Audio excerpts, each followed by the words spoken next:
Hello students, welcome back to science Adda. हम लोगों ने लाइफ प्रोसेसेस चैप्टर का बहुत सारा टॉपिक्स कंप्लीट कर लिया था। हम लोगों ने ऑटोट्रॉप्स के बारे में भी पढ़ा था और हेट्रोट्रॉप्स हम लोगों ने स्टार्ट किया था। अब हम लोगों को नेक्स्ट पढ़ना है न्यूट्रिशन इन ह्यूमंस। हम लोगों ने अमीबा के न्यूट्रिशन के बारे में पढ़ लिया है, अब न्यूट्रिशन इन ह्यूमंस पढ़ना है। दैट मीन्स हम लोगों को डाइजेस्टिव सिस्टम के बारे में पढ़ना है ह्यूमंस का। तो human nutrition in human topic start करते हैं आज।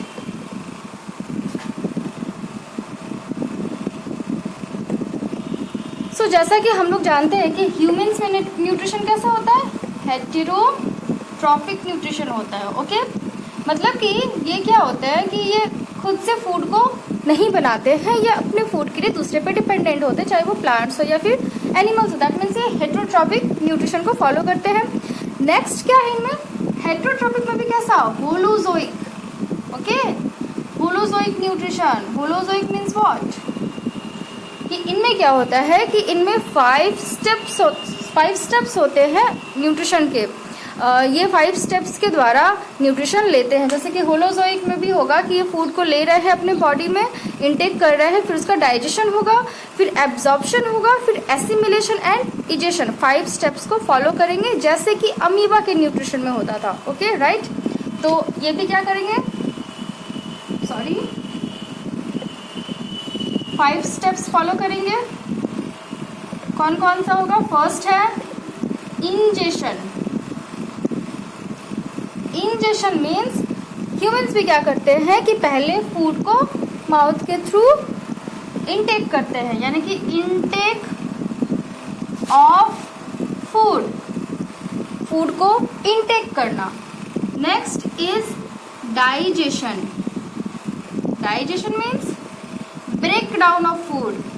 हम लोग फूड को क्या कर रहे हैं, ब्रेक डाउन कर रहे हैं, ब्रेक डाउन ऑफ फूड। और फूड कैसा होता है, कॉम्प्लेक्स फूड जो हम लोग खाते हैं वो हमारे बॉडी में जाता है, फिर उसका डाइजेशन होता है। दैट मीन्स जो कॉम्प्लेक्स फूड हम लोग खा रहे हैं उसको हम लोग वो हमारे बॉडी में ब्रेक डाउन होता है, वो छोटे छोटे सिंपल फॉर्म में ब्रेक हो जाता है। Break down of food into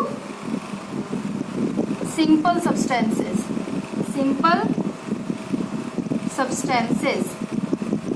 next step is absorption.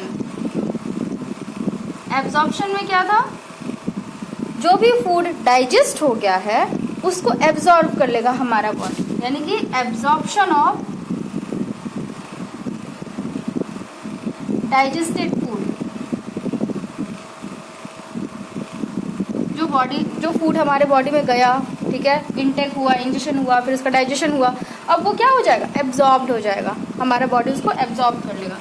Next है एसिमिलेशन। एसिमिलेशन व्हाट, हमारे बॉडी में फूड एब्जॉर्ब हो गया ना, फूड खाया हमने, डाइजेस्ट हुआ, एब्जॉर्ब हो गया। क्यों एब्जॉर्ब हुआ, उसका इस्तेमाल हम लोग करेंगे ना जी। Then use of absorb food for energy production. जो भी एब्जॉर्ब्ड फूड है, जो फूड हमारे बॉडी में एब्जॉर्ब हो गया है, उसका यूज़ करना ही एसिमिलेशन कहलाता है। और यूज़ हम लोग क्यों करेंगे, तो एनर्जी प्रोड्यूस करने के लिए करेंगे। And the last step that is egestion. Eject out करना है ना, बाहर निकाल देना। तो फूड डाइजेस्ट भी हो गया, एब्जॉर्ब्ड भी हो गया, उसका इस्तेमाल भी हो गया, लेकिन कुछ फूड जो होते हैं वो अनडाइजेस्टेड रह जाते हैं, वो डाइजेस्ट नहीं होते, उनको हम लोग वेस्ट मटेरियल बोलते हैं। तो जो भी वेस्ट है उसको बॉडी से बाहर निकालने का जो प्रोसेस है वो कहलाता है egestion, removal of waste material from body. Okay, so these are the 5 steps followed by humans in holozoic nutrition। ये 5 स्टेप्स humans भी फॉलो करते हैं, किसमें, होलोजोइक न्यूट्रिशन में। ना अब हम लोग को डाइजेशन पूरा कंप्लीट स्टार्ट से पढ़ना पड़ेगा कि किस तरीके से फूड हमारे बॉडी में जाता है, कौन कौन से ऑर्गन्स होते हैं जो कि डाइजेशन में हेल्प करते हैं, फिर कैसे कैसे एब्जॉर्ब होगा, कैसे एसिमिलेशन होगा उसका, और किस तरीके से फिर वो बॉडी से बाहर निकलेगा। तो सबसे पहले हम लोग डाइजेशन के बारे में पढ़ेंगे।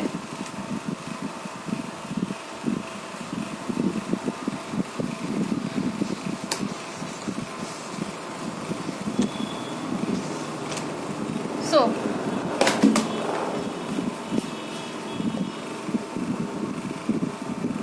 Digestion in humans. So first of all what is digestion. Digestion पढ़ने जा रहे हैं तो व्हाट इज डाइजेशन, डाइजेशन पता होना चाहिए ना। Digestion is the process of breakdown of complex food materials into simple substances। Digestion क्या है? डाइजेशन एक प्रोसेस है जिसमें क्या होता है कि ब्रेक डाउन होता है। किसका ब्रेक डाउन, कौन टूटता है? तो complex food material break down होता है किसमें? सिंपल सब्सटेंसेस में। जो भी हम लोग फूड खाते हैं वो कॉम्प्लेक्स मटेरियल्स होते हैं, फिर हमारे बॉडी में वो जाते हैं तो वो ब्रेक हो जाते हैं, छोटे छोटे सिंपल सब्सटेंसेस में टूट जाते हैं, सिंपल फॉर्म में टूट जाते हैं। इसी को बोला जाता है डाइजेशन। तो हमारे बॉडी में जो कार्बोहाइड्रेट है, जो भी हम लोग फूड खाते हैं उसमें carbohydrate, protein, fat, vitamin, minerals, बहुत सारी चीज़ें होती हैं। तो जो कार्बोहाइड्रेट है वो हमारे बॉडी में जब जाता है तो वो किस में चेंज हो जाता है? कार्बोहाइड्रेट हो गया तुम्हारा कॉम्प्लेक्स। मान लो कि स्टार्च हम लोग खा रहे हैं, स्टार्च कैसा कार्बोहाइड्रेट है? कॉम्प्लेक्स। ठीक है, स्टार्च कैसा कार्बोहाइड्रेट है? कॉम्प्लेक्स है।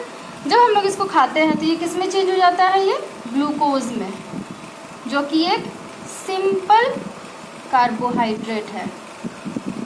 ये भी कार्बोहाइड्रेट है, ये भी कार्बोहाइड्रेट है, बट ये कॉम्प्लेक्स है और ये सिंपल है। स्टार्च को हम लोग खाते हैं, जब ये हमारे बॉडी में जाता है तो हमारा बॉडी इसको डाइजेस्ट करता है, इसको ब्रेक कर देता है और इसको सिंपल फॉर्म में तोड़ देता है, ग्लूकोज बना देता है।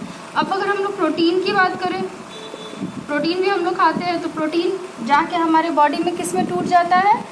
एमिनो एसिड्स में। प्रोटीन एक कॉम्प्लेक्स फॉर्म है, ओके, ये कॉम्प्लेक्स है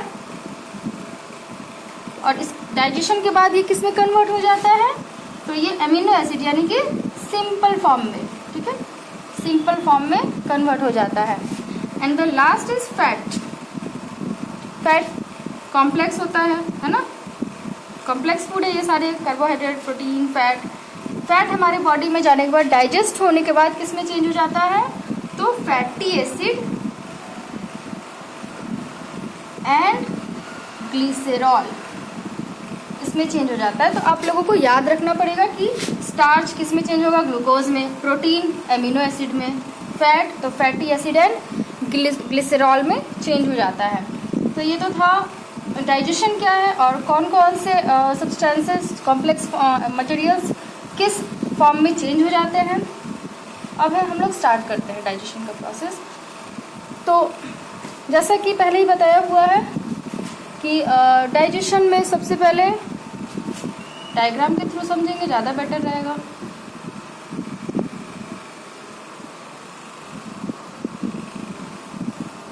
थोड़ा अच्छे से डिज़ाइन कर दिया जाए, है ना।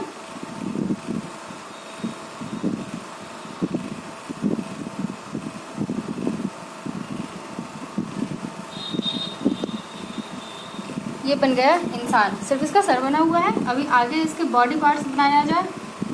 आई थिंक इतना कवर नहीं होगा बट फिर भी लेट्स ट्राई। नहीं होने वाला है, let's do it again, that will be better ना। बहुत काफ़ी बड़ा सर बना दिया था मैंने, छोटा बनाना पड़ेगा। छोटा बन जाओ, I think it will be perfect.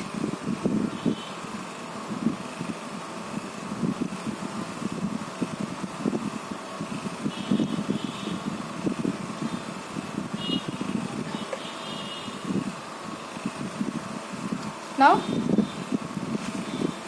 अब देखो, ये है हमारा माउथ, इसके थ्रू एक पाइप जैसा स्ट्रक्चर नीचे की तरफ जाता है, ठीक है।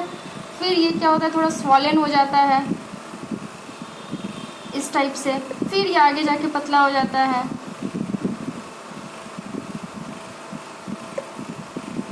बहुत ही पतला हो जाएगा, ठीक है। ये पूरा बना करके उसके बाद आप लोगों को समझाती हूँ कि ये सारी चीज़ें क्या है, किस चीज़ का ड्राइंग बनाया जा रहा है।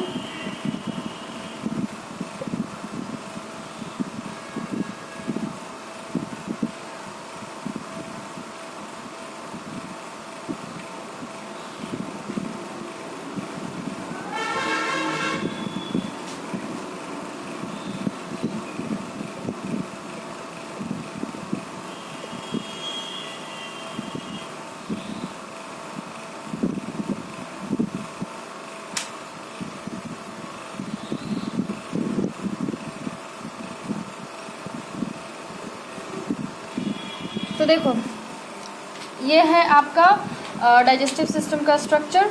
तो सबसे पहले डाइजेस्टिव सिस्टम में एलिमेंट्री कनाल हम लोगों को पढ़ना पड़ेगा। एलिमेंट्री कनाल क्या होता है, ठीक है।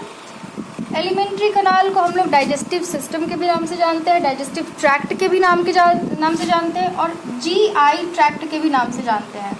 GI tract means gastro intestinal tract. अब क्या है ये एलिमेंट्री कनाल? तो alimentary canal is a long pipe extending from mouth to anus. Alimentary canal एक लंबे पाइप के जैसा होता है जो कि हमारे माउथ से स्टार्ट होता है और एनस पे ख़त्म होता है। ओके, तो देखो यहाँ से माउथ से एक पतला सा पाइप निकला है, ये आगे जाके थोड़ा फूल गया है, स्वॉलन हो गया है, फिर ये आगे जाकर के पतला हो गया, मतलब कि जगह जगह पे इसका थिकनेस चेंज होगा, बट एक ही पाइप स्टार्ट होकर के ख़त्म हो रहा है एनस पे। ये एक ही पाइप है, बट ये क्या हो रहा है कि कहीं पे मोटा कहीं पे पतला हो जा रहा है। तो हम लोग इसी को एलिमेंट्री कनाल बोला जाता है। डेफिनेशन काफ़ी इजी है और समझ में भी आ जाएगा डेफिनेशन से कि एलिमेंट्री कनाल क्या है। Alimentary canal is a long tube, एक लंबा ट्यूब होता है, extending from mouth to anus, जो कि माउथ से स्टार्ट होकर के एनस पे ख़त्म होता है। वेरी इजी डेफिनेशन और काफ़ी समझने वाला भी है। तो एलिमेंट्री कनाल तो हो गया, और एलिमेंट्री कनाल में ही फूड पास होता है। जैसे कि फूड अगर हमारे माउथ से एंटर कर रहा है तो ये एलिमेंट्री कनाल में सब जगह क्या होगा, पास होगा, ठीक है, और किसी ऑर्गन में नहीं जाता है, एलिमेंट्री कनाल में ही फूड रहता है, ठीक। जैसे कि मान लो कि फूड अगर माउथ से एंटर किया इसमें, तो इसको बोलते हैं, ये हो गया हमारा माउथ, और ये जो पाइप है इसको बोलते हैं ओसोफेगस या फिर food pipe. Okay, food pipe बोलेंगे इसको या फिर ओसोफेगस। नेक्स्ट क्या है, स्टमक। उसके बाद स्टमक आगे जाके चेंज हो जाता है small intestine, and this is large intestine, this one is rectum, and the last one is anus. तो ये जो भी मैंने नेम्स लिखे हैं ये सारे पार्ट्स हैं एलिमेंट्री कनाल के। So if anyone will ask you what are the parts of alimentary canal, then you will have to name these parts. Okay, तो कौन कौन से पार्ट्स होंगे एलिमेंट्री कनाल के? Mouth, oesophagus, stomach, small intestine, large intestine, rectum and anus. That means food इन्हीं parts से होकर के गुजरता है और किसी पार्ट में नहीं जाता है, इन्हीं पार्ट्स से एंटर करेगा और फिर यहाँ पे डाइजेशन, एब्जॉर्प्शन सब कुछ इसी में होगा, ठीक है। एलिमेंट्री कनाल में ही कंप्लीट होता है सब कुछ। तो हम लोग देखते हैं कि कहाँ से फूड कैसे एंटर करता है, उसके साथ क्या क्या होता है फूड के साथ। ओके, तो सबसे पहले माउथ से हमारा फूड एंटर किया, तो माउथ में क्या होते हैं, टिथ होते हैं, टिथ होते हैं ना। तो टिथ क्या करते हैं, उस फूड को च्यू करने में हेल्प करते हैं, चबाने में हेल्प करते हैं। हम लोग पहले फूड को अच्छे से च्यू करते हैं, चबाते हैं, ताकि फूड क्या है, छोटे छोटे टुकड़े में टूट जाए, राइट। और साथ ही हमारे माउथ में इधर में क्या होते हैं, सेलिवरी ग्लैंड्स होते हैं हमारे माउथ में। माउथ को हम लोग बकल कैविटी भी बोल सकते हैं। तो हमारे बकल कैविटी में क्या पाए जाते हैं, सेलिवरी ग्लैंड, सेलिवरी ग्लैंड पाया जाता है। एक तरह का ग्लैंड है जिसका नाम क्या है, सेलिवरी ग्लैंड। बहुत सारे छोटे छोटे ग्लैंड्स पाए जाते हैं, उन सबका नाम क्या है, सेलिवरी ग्लैंड। और इस सेलिवरी ग्लैंड में क्या बनता है, तो बनता है सैलिवा, या फिर सैलिवा बोलो या फिर सेलिवरी अमाइलेज। ये एक एंजाइम है, ठीक है। तो क्वेश्चन आ सकता है कि सेलिवरी अमाइलेज या फिर सैलिवा कहाँ बनता है, तो सेलिवरी ग्लैंड में बनता है। और एक क्वेश्चन यहाँ से आ सकता है कि सेलिवरी ग्लैंड पाया कहाँ जाता है, तो ये हमारे बकल कैविटी में यानी कि माउथ में पाया जाता है। अब है कि क्या काम है इसका, क्यों हम लोग इसके बारे में पढ़ रहे हैं, तो काम इसका ये है कि ये हमारे फूड के साथ मिक्स हो जाता है। जो हम लोग फूड खाते हैं तो ये हमारे फूड के साथ क्या हो जाता है, मिक्स हो जाता है, और इसको सबसे पहले तो स्लीपरी बनाता है, ताकि ये हमारे एलिमेंट्री कनाल में आसानी से जा सके। अगर पाउडर के फॉर्म में रहेगा हमारा फूड, हम उसको चबा के पाउडर जैसा कर दें, तो क्या पास हो पाएगा, नहीं हो पाएगा ना, प्रॉब्लम होगा। लेकिन हमारे माउथ में सैलिवा निकलते रहता है। सैलिवा मीन्स जो हम लोग कुछ टेस्टी सा देखते हैं तो क्या होता है, मुँह से पानी टपकने लगता है ना, वही है सैलिवा, ठीक है। बायोलॉजी के लैंग्वेज में उसको हम लोग सैलिवा बोलते हैं। ओके, तो सैलिवा फूड के साथ मिक्स होकर के उसको स्लीपरी बना देता है ताकि वो ओसोफेगस से या फिर और भी पार्ट्स से आसानी से होकर के गुजर सके। साथ ही सैलिवा में सैलिवरी अमाइलेज है ना, ये एक तरह का क्या है, एंजाइम है, और इसका काम क्या है, स्टार्च को डाइजेस्ट करना। जैसे ही हम लोग फूड खाते हैं सैलिवा उस पर काम करना शुरू कर देता है। वो स्टार्च क्या है, कार्बोहाइड्रेट है, कॉम्प्लेक्स कार्बोहाइड्रेट, स्टार्च को डाइजेस्ट करना शुरू कर देता है और किस में बदलने लगता है, तो ग्लूकोज में। ओके, तो डाइजेशन अगर पूछा जाए कि डाइजेशन स्टार्ट कहाँ से होता है, तो डाइजेशन हमारे माउथ से ही स्टार्ट होता है। और किस चीज़ का डाइजेशन स्टार्ट होता है, तो स्टार्च का डाइजेशन स्टार्ट होता है, यानी कि कार्बोहाइड्रेट का डाइजेशन स्टार्ट होता है। और करता कौन है, तो वो सैलिवरी अमाइलेज एंजाइम करता है, या फिर सैलिवा बोलो। ओके, तो ये है हमारे माउथ से रिलेटेड जो भी टॉपिक्स है, जो भी जहाँ से भी क्वेश्चंस आ सकते हैं, ये सब है सैलिवरी ग्लैंड के बारे में, सैलिवा के बारे में, वो किस चीज़ को डाइजेस्ट करने में हेल्प करता है। ठीक है, अब नेक्स्ट है कि पहले तो फूड हम लोगों ने खाया, यानी कि इंजेशन हुआ, फूड खाया, फूड फिर सैलिवा के साथ मिक्स हो गया, स्टार्च का डाइजेशन भी शुरू हो गया। ठीक है, अब फूड कहाँ जाएगा, फूड जाएगा ओसोफेगस में, फूड पाइप में चला जाएगा। माउथ के बाद कहाँ जाएगा, हम लोग स्वॉलो करते हैं ना, निगलते हैं फूड को, तो वो कहाँ जाता है, ओसोफेगस में, यानी कि फूड पाइप में जाता है। फूड पाइप में कोई ग्लैंड नहीं है, कोई सिक्रेशन नहीं होता, कोई एंजाइम नहीं निकलता है। ठीक है, कुछ नहीं होता है इसके अंदर, सिर्फ एक चीज़ होता है, और वो चीज़ बहुत ज़रूरी है पता रहना। और वो क्या है, देखो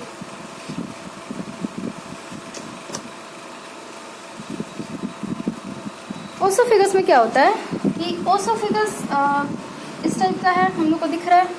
ओसोफेगस में जब फूड एंटर करेगा, ओसोफेगस काफ़ी पतला होता है, उसके अंदर से फूड कैसे जाएगा, है ना। अगर खाली टाइप से होता है, इस टाइप में अगर होता तो फूड अंदर चला जाता, सीधे स्टमक में जाके गिर जाता, लेकिन वैसा नहीं ना होता है, फूड धीरे धीरे अंदर जाता है स्टमक में, एक ही बार जाके, ऐसा नहीं कि गला से डाले और जाके सीधे स्टमक में गिरा, वैसा नहीं होता है कुछ। तो ओसोफेगस इस टाइप से होता है, एकदम कॉम्पैक्ट, जगह काफ़ी पतला होता है। तो उसमें से फूड जाएगा कैसे अंदर, तो फूड जाता है, इसमें एक तरह के मसल्स होते हैं, इन मसल्स का नाम होता है पेरिस्टैल्टिक मसल। कौन सा, पेरिस्टैल्टिक मसल। ये एक तरह के मसल्स हैं जो कि एलिमेंट्री कैनाल में पाए जाते हैं, फूड पाइप में। और ये क्या होता है कि कॉन्ट्रैक्ट होते हैं एंड एक्सपैंड होते हैं। ये सिकुड़ेंगे पहले, श्रिंक हो जाएंगे, फिर फैल जाएंगे, कॉन्ट्रैक्ट होंगे, एक्सपैंड होंगे, या फिर कॉन्ट्रैक्ट और रिलैक्स भी बोल सकते हैं हम लोग। तो ये अगर कहीं पे ऐसे कॉन्ट्रैक्ट रिलैक्स हुआ है, मान लो कि यहाँ पे क्या हो गया, रिलैक्स हुआ है, यानी कि एक्सपैंड हो गया है, तो उसके नीचे जस्ट क्या हो जाएगा, कॉन्ट्रैक्ट हो जाएगा। ठीक, अब मान लो कि फूड जो हम लोग स्वॉलो किए वो आया इसमें, तो ये फैला हुआ है, फूला हुआ है, तो फूड इसके अंदर, मान लो कि जैसे कि ये मेरा हैंड है, ये क्या है, ओसोफेगस है, तो अगर ये कॉन्ट्रैक्टेड रहेगा तो ये रिलैक्स्ड रहेगा। ठीक है, ये फूला हुआ रहेगा और ये सिकुड़ा हुआ रहेगा। अब अगर ये फूल गया तो ये सिकुड़ जाएगा। तो मान लो कि ये एक्सपेंडेड है और ऊपर से फूड ऊपर वाले में आया, एक्सपेंडेड वाले में, तो क्या होगा, फूड अंदर चला गया। अब क्या होगा, कुछ देर बाद ये कॉन्ट्रैक्ट होगा, ये रिलैक्स होगा। जब ये कॉन्ट्रैक्ट होगा तो ये फूड को पुश करेगा नीचे की तरफ। ओके, ये फूड को क्या करेगा, नीचे की तरफ पुश करेगा। तो फूड जो है वो फोर्स के कारण, पुश जो कर रहा है उसके कारण वो नीचे वाले में चले जाएंगे। ठीक है, नीचे वाले में चले गए। अब इसके नीचे जो मसल है वो कॉन्ट्रैक्टेड है अभी। अब जैसे ही इसके अंदर फूड आया फिर ये कॉन्ट्रैक्ट हो जाएगा और ये रिलैक्स हो जाएगा। तो इस तरीके से कॉन्ट्रैक्शन और रिलैक्सेशन क्या होता है, इस फूड पाइप में चलते ही रहता है। और इसी कॉन्ट्रैक्शन और रिलैक्सेशन के कारण फूड जो है वो नीचे की तरफ जाता है, जबकि जगह काफ़ी कम है, काफ़ी पतला जगह होता है, बट फिर भी फूड क्या है, स्टमक तक आसानी से पहुंच जाता है। क्यों, इन्हीं मसल्स के कारण। ये मसल्स ही ऐसे हैं कि ये कॉन्ट्रैक्ट होंगे, रिलैक्स होंगे, कॉन्ट्रैक्ट होंगे, रिलैक्स होंगे। ठीक है, तो इसके कारण फूड जो है वो नीचे की तरफ स्टमक में चला जाता है। अब है ये जो प्रोसेस है कि ये जो मसल्स है वो कॉन्ट्रैक्ट हो रहे, रिलैक्स हो रहे, कॉन्ट्रैक्ट हो रहे, रिलैक्स हो रहे, ये जो प्रोसेस है, ये जो मूवमेंट है, इसको बोलते हैं पेरिस्टैल्टिक मूवमेंट। पेरिस्टैल्टिक मूवमेंट, क्योंकि मसल्स, पेरिस्टैल्टिक मसल्स क्या हो रहे हैं, कॉन्ट्रैक्ट हो रहे, रिलैक्स हो रहा है, इसीलिए पेरिस्टाल्टिक मूवमेंट। या फिर इसको ये भी बोल सकते हैं पेरिस्टाल्सिस, ये भी क्वेश्चन आता है, व्हाट इज पेरिस्टाल्सिस, ठीक है। और पेरिस्टाल्सिस में कौन से मसल्स होते हैं जो कि पेरिस्टाल्टिक मूवमेंट करते हैं, तो वो पेरिस्टाल्टिक मसल्स होते हैं।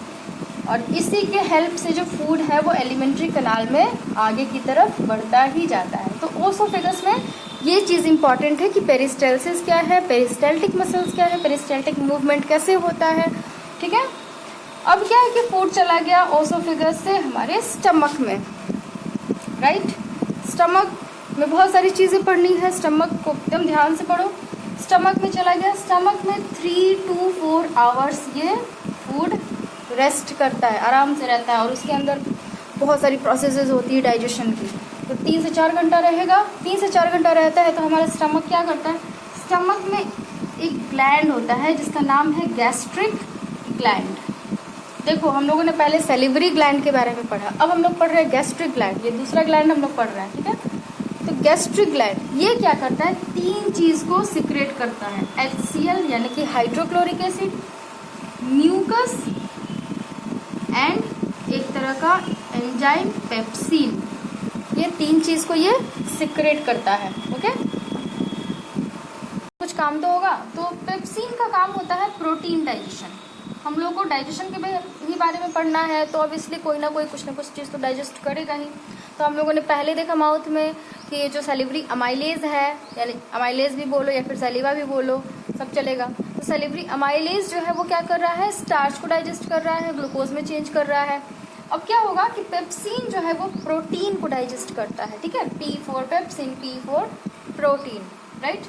पेप्सिन प्रोटीन को डाइजेस्ट करता है, बट ऐसे नहीं कि कोई भी फूड आया और पेप्सिन डाइजेस्ट कर दिया। पेप्सिन का एक कंडीशन है, वो क्या कंडीशन है, वो बोलता है कि जब तक स्टमक के अंदर एसिडिक मीडियम नहीं होगा, जब तक स्टमक के अंदर एसिड नहीं होगा हम तो डाइजेस्ट नहीं करेंगे प्रोटीन को, ऐसा उसका डिमांड है, ठीक है।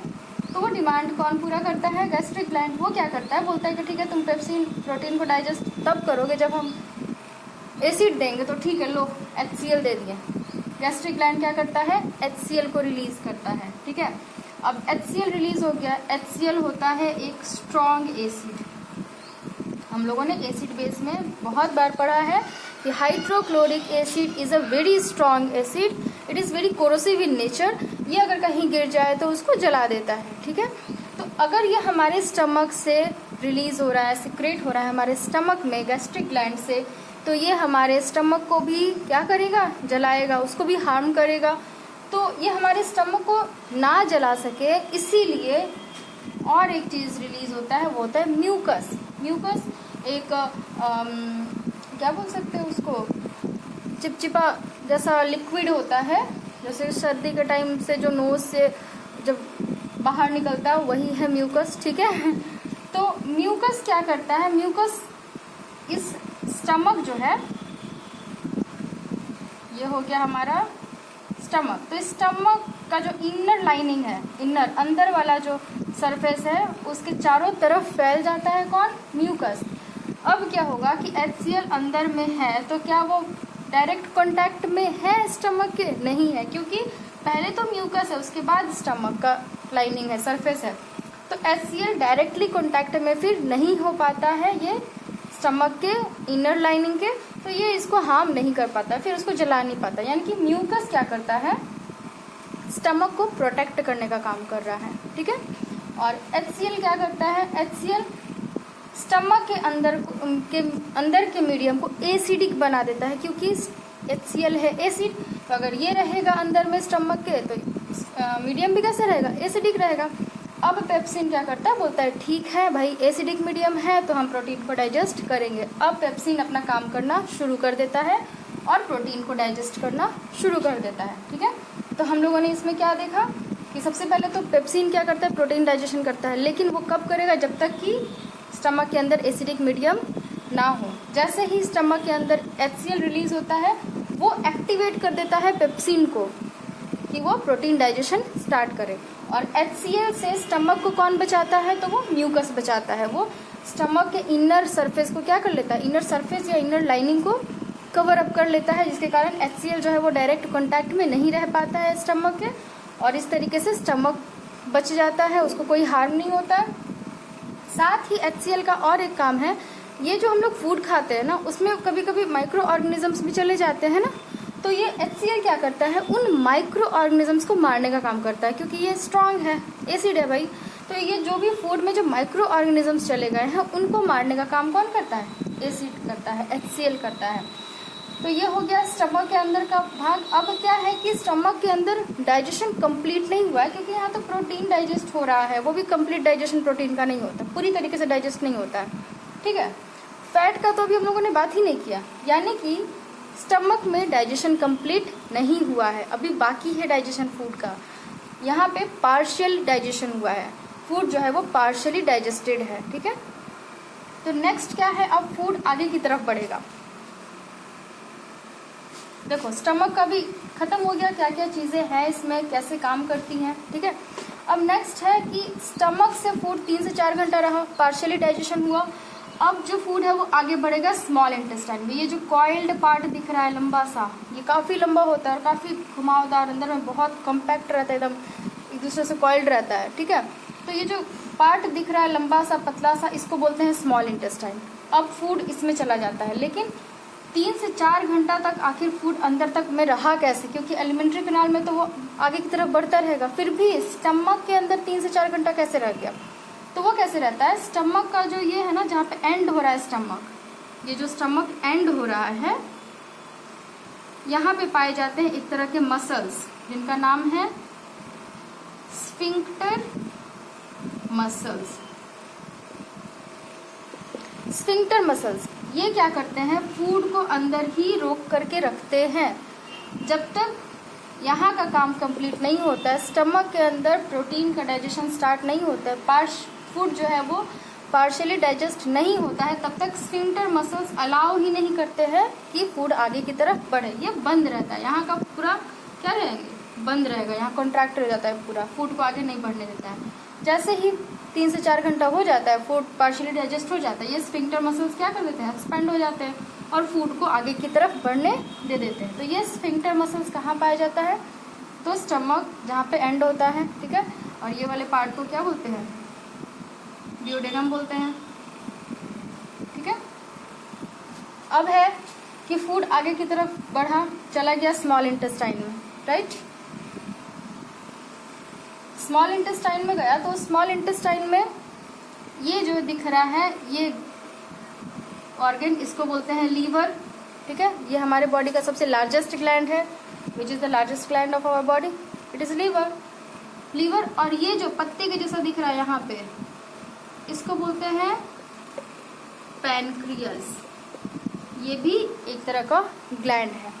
अब लीवर में बनता क्या है, लीवर ग्लैंड है तो ऑब्वियसली कुछ ना कुछ बनाता होगा, ग्लैंड तो बनाता ही है ना कुछ ना कुछ। हम लोगों ने सलिवरी ग्लैंड पढ़ा, स्टमक में गैस्ट्रिक ग्लैंड पढ़ा, अब लीवर पढ़ रहा है। लीवर क्या बनाता है, बाइल जूस, ठीक है, बाइल जूस बनाता है और बना करके जमा कर देता है इस वाले स्ट्रक्चर में, ये जो दिख रहा है, इसको बोलते हैं क्या, गॉल ब्लैडर।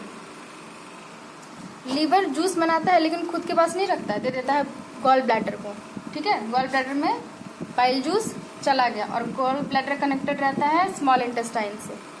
गॉल ब्लैडर किससे कनेक्टेड रहेगा, किससे जुड़ा हुआ रहता है, स्मॉल इंटेस्टाइन से जुड़ा हुआ रहता है।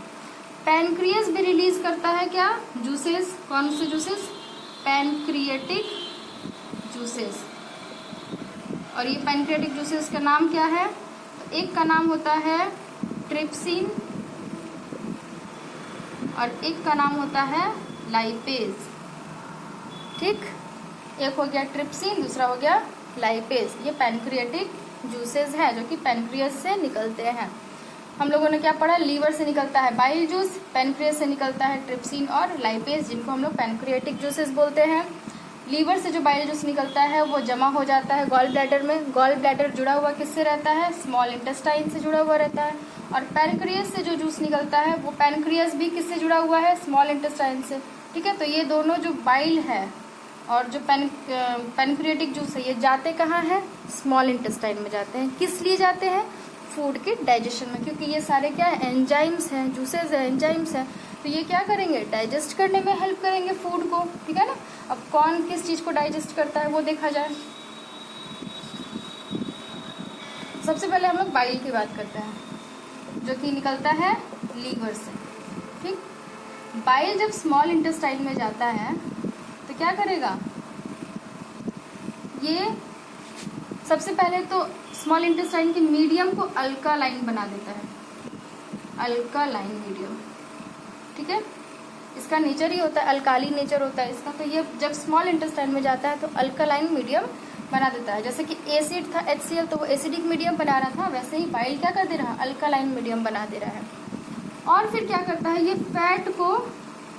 फैट एमल्सिफिकेशन का काम करता है, एमल्सिफिकेशन। अब ये क्या है भाई, फैट एमल्सिफिकेशन, मतलब कि हमारे बॉडी में जो फैट हम लोगों ने खाया है वो बड़े बड़े लार्ज ग्लोब्यूल्स में पाए जाते हैं, समझ लो कैसे बड़े बड़े फैट्स हैं, ठीक है, लार्ज ग्लोब्यूल्स हैं। तो इनको क्या करता है बाइल, इनको छोटे छोटे टुकड़ों में पहले तोड़ देता है। ये सारे के सारे फैट ही हैं, लेकिन क्या है, छोटे छोटे टुकड़ों में टूट गए हैं, ठीक है ना। अब लार्ज ग्लोब्यूल्स नहीं है, यानी कि ये लार्ज फैट ग्लोब्यूल्स को, लार्ज फ्लैट ग्लोब्यूल्स को किसमें तोड़ दे रहा, स्मॉल फैट ग्लोब्यूल्स में, ठीक है।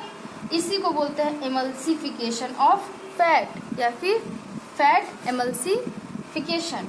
ये करता कौन है, तो ये करता है बाइल जूस, राइट।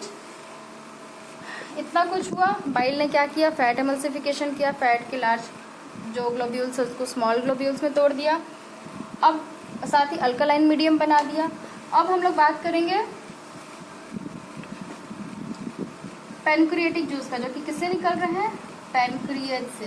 कौन कौन से, ट्रिप्सिन, देखो पेप्सिन और ट्रिप्सिन एक जैसा लग रहा है ना, दोनों बहनें हैं, पेप्सिन एंड ट्रिप्सिन, ये दोनों एक ही काम करती है। पेप्सिन भी पचाता था, डाइजेस्ट करता था प्रोटीन को, ट्रिप्सिन भी प्रोटीन को ही डाइजेस्ट करेगी, यानी कि ट्रिप्सिन किसको डाइजेस्ट कर रही है, प्रोटीन को, इसमें लगी हुई है। दूसरा था लाइपेज, लाइपेज किसको करता है, फैट को डाइजेस्ट करता है, ठीक है।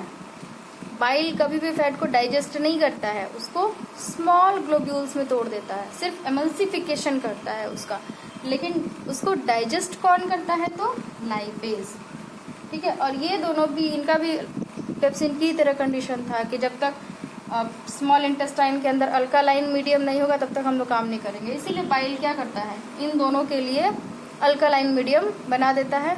बाइल चला जाता है स्मॉल इंटेस्टाइन में, जिससे कि मीडियम कैसा हो जाता है, अल्कालाइन। अब अल्कालाइन मीडियम हो गया तो ये दोनों एक्टिवेट हो जाते हैं और ये प्रोटीन को पचाने लगता है और ये फैट को पचाने लगता है। अब क्या होता है कि इंटेस्टाइन के अंदर बहुत सारे इंटेस्टाइनल जूसेस निकलते हैं, ठीक है। ये सारे डाइजेशन हो रहा है प्रोटीन का, फैट का, स्टार्च का, ठीक है। और साथ ही स्मॉल इंटेस्टाइन के अंदर भी बहुत सारे इंटेस्टाइनल जूसेस निकलते हैं जो कि इन सबको फाइनली डाइजेस्ट कर देते हैं। फाइनली डाइजेस्ट होने के बाद कार्बोहाइड्रेट किस में चेंज हो जाता है, पहले ही बताया, तो किसमें, ग्लूकोज में। प्रोटीन किस में चेंज हो जाता है, हो जाता है एमिनो एसिड्स में, एमिनो एसिड। फैट किस में चेंज होता है, तो फैटी एसिड एंड ग्लिसरॉल, ठीक है। ये चेंज हो गया, ये सब डाइजेस्ट हो गया, यानी कि जो फूड है वो कम्प्लीटली डाइजेस्ट हो गया। कहाँ डाइजेस्ट हो गया, तो स्मॉल इंटेस्टाइन में। अगर क्वेश्चन पूछता है name the site of complete digestion of food, food के कंप्लीट डाइजेशन का साइट कौन सा है, तो कौन सा होगा, small intestine, not stomach. Stomach कभी भी मत बोलना, स्टमक में कभी फुली डाइजेस्ट नहीं होता है, वो होता है स्मॉल इंटेस्टाइन में, राइट। अब हम लोगों का जो ये डाइजेशन का प्रोसेस है वो कंप्लीट हो गया, राइट। Digestion process complete. अब हम लोग का शुरू होगा एब्जॉर्प्शन का, है ना। फूड डाइजेस्ट हो गया, जिसको होना था, कुछ बच गया जो डाइजेस्ट नहीं हुआ। अब होगा एब्जॉर्प्शन का प्रोसेस। तो एब्जॉर्प्शन के लिए हमारा जो स्मॉल इंटेस्टाइन है, मान लो ये स्मॉल इंटेस्टाइन का एक पार्ट हम लोगों ने लिया, ठीक है। स्मॉल इंटेस्टाइन के अंदर फिंगर लाइक स्ट्रक्चर पाया जाता है, ठीक है, इस टाइप से फिंगर लाइक स्ट्रक्चर पाया जाता है जिसको कि हम लोग बोलते हैं विली। स्मॉल इंटेस्टाइन में there are numerous finger like structure in small intestine, they are called villi. ठीक है, स्मॉल इंटेस्टाइन के अंदर वाले पार्ट में बहुत सारे फिंगर के जैसे स्ट्रक्चर्स पाए जाते हैं, उनको विली बोलते हैं। इनका क्या काम होता है कि ये एब्जॉर्प्शन के सरफेस एरिया को बढ़ा देते हैं। ठीक है, एब्जॉर्प्शन सरफेस एरिया क्या कर देते हैं, इंक्रीज कर देते हैं। कैसे समझते हैं, मान लो कि ये हमारा स्मॉल इंटेस्टाइन है। अगर ये वाला पार्ट ऐसे सीधा होता, अंदर वाला पार्ट, जैसे ये स्मॉल इंटेस्टाइन ले लिए, जैसे स्मॉल इंटेस्टाइन ये अंदर का पार्ट है ना, और ये बाहर वाला सरफेस है, ये अंदर वाला सरफेस है। अब अगर अंदर वाला सरफेस सिर्फ सिंपल होता जैसे कि यहाँ पे दिखा हुआ है, तो कितना एब्जॉर्ब होता ना, यहाँ पे एब्जॉर्ब होना अब शुरू हो जाएगा ना, डाइजेस्ट हो गया, अब एब्जॉर्प्शन शुरू हो जाएगा। तो एब्जॉर्ब होने लगेगा तो फूड इसमें सब में एब्जॉर्ब होगा। ठीक है, तो कितना दूर में, इतना ही दूर में एब्जॉर्ब होगा ना। लेकिन अगर वही इस एरिया में फिंगर लाइक स्ट्रक्चर्स रहे तो इसमें क्या सरफेस एरिया बढ़ गया है। देखो, सरफेस एरिया का अगर नॉलेज होगा तो समझ में आ जाएगा ये अच्छे से। ये सरफेस एरिया छोटा है, ये सरफेस एरिया क्या है, बड़ा है। ठीक है, तो अगर फिंगर लाइक स्ट्रक्चर है तो यानी कि सरफेस एरिया बढ़ जा रहा है, और जितना ज़्यादा सरफेस एरिया होगा उतना ज़्यादा एब्जॉर्प्शन होगा फूड का। ठीक है, जितना ज़्यादा सरफेस एरिया रहेगा उतना ज़्यादा फूड एब्जॉर्ब होगा। तो विली का काम क्या होता है कि ये सरफेस एरिया, एब्जॉर्प्शन के सरफेस एरिया को इंक्रीज कर देता है, जिससे कि ज़्यादा से ज़्यादा फूड जल्दी जल्दी एब्जॉर्ब हो जाता है। अब ये एब्जॉर्ब होकर के हमारे ब्लड के थ्रू हमारे बॉडी के हर एक सेल तक पहुंच जाते हैं। उसके बाद वहाँ पे एसिमिलेशन का काम कंप्लीट होता है। एसिमिलेशन मीन्स फूड के हेल्प से एनर्जी प्रोड्यूस किया जाता है। तो ये एब्जॉर्प्शन एसिमिलेशन भी कंप्लीट। अब हम लोग को देखना है कि अब जो फूड एब्जॉर्ब हो गया डाइजेस्टेड वाला, लेकिन जो अनडाइजेस्टेड फूड है, जो डाइजेस्ट नहीं हुआ है, वो स्मॉल इंटेस्टाइन के बाद एंटर कर जाता है लार्ज इंटेस्टाइन में। ठीक है, इस फूड में एक तो अनडाइजेस्टेड फूड रहता है या फिर वेस्ट मटेरियल बोलो, साथ ही वाटर भी रहता है, पानी, वाटर। तो अभी क्या होगा कि स्मॉल इंटेस्टाइन में भी फिंगर लाइक प्रोजेक्शंस पाए जाते हैं, विली पाया जाता है। वो क्या करता है, वाटर को एब्जॉर्ब कर लेता है, यानी कि लार्ज इंटेस्टाइन में वाटर एब्जॉर्ब हो जा रहा है। किसमें से, अनडाइजेस्टेड फूड में से वाटर लार्ज इंटेस्टाइन में चला जाता है। उसके बाद जो फूड बचता है, जिसको हम लोग वेस्ट मटेरियल बोलते हैं, वो आता है कहाँ, इधर से घूमते हुए आता है कहाँ, रेक्टम में। रेक्टम ये वाला पार्ट यहाँ पे स्टोर्ड रहता है, जमा रहता है। ठीक है, और फिर जब ज़रूरत पड़ता है तो फिर ये हमारे बॉडी से एनस के थ्रू बाहर निकल जाता है। अब यहाँ पे भी है कि अगर ये स्टोर्ड है रेक्टम में, तो यहाँ पे इतने देर तक वो रहता कैसे है। ऐसा क्यों नहीं होता है कि जैसे ही वेस्ट मटेरियल आया यहाँ पे वैसे ही तुरंत एनस से बाहर निकल जाए, वैसा क्यों नहीं होता है। कारण ये है कि जैसे स्टमक में हम लोगों ने देखा था स्फिंक्टर मसल्स थे जो कि फूड को रोक करके रख रहे थे स्टमक के अंदर ही, वैसे ही एनस में भी स्फिंक्टर मसल्स होते हैं। कौन से मसल, स्फिंक्टर मसल्स, जो कि वेस्ट मटेरियल को रेक्टम के अंदर ही रोक करके रखते हैं, ये बाहर नहीं आने देते हैं। अगर ऐसा होता तो बहुत प्रॉब्लम हो जाता। तो इसी कारण स्फिंक्टर मसल्स क्या करते हैं, इसको जो वेस्ट मटेरियल है, अनडाइजेस्टेड फूड है, उसको रेक्टम में ही रोक करके रखते हैं, और जब ज़रूरत होता है तो फिर वो उसको अलाउ करते हैं बॉडी से बाहर निकलने के लिए। तो इस तरीके से ये डाइजेशन का पूरा प्रोसेस कंप्लीट हो गया। इसमें हम लोगों ने सब सारी चीज़ें पढ़ लिया। तो जितने भी एंजाइम्स है, जितने भी ग्लैंड्स है, किस पार्ट में किस चीज़ का डाइजेशन हो रहा है, ये सब अच्छे से थॉरोली आप लोग पढ़ लीजिएगा, ज़्यादा अच्छा रहेगा। तो नेक्स्ट हम लोग नेक्स्ट वीडियो में नेक्स्ट टॉपिक स्टार्ट किया जाएगा। Till then bye and take care.